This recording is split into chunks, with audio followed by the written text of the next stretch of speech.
kryetari parë Ozgjen Muhamet Piraku. Në kryesinë e parë të degës dytë kanë qenë 15 profesorët fakultetit. Ka kanë ardhur mjetet për mbajtjen e jetës në Kosovë?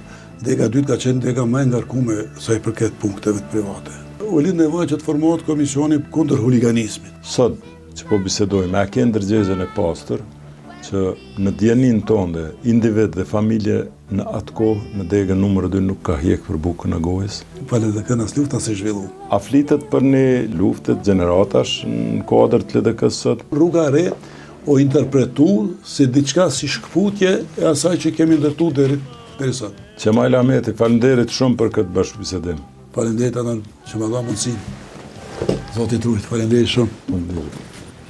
Sot do të flasim për themelimin dhe veprimtarisë të degës numër 2 në Prishtinë dhe të bashkëbisedojmë me inxhinierin e diplomuar zotin Qemajl Ahmetin. Për këto dhe shumë të tjera, këtë të shtunë në orën 21 në KTV në emisionin Fakte me Adnan Merovcin.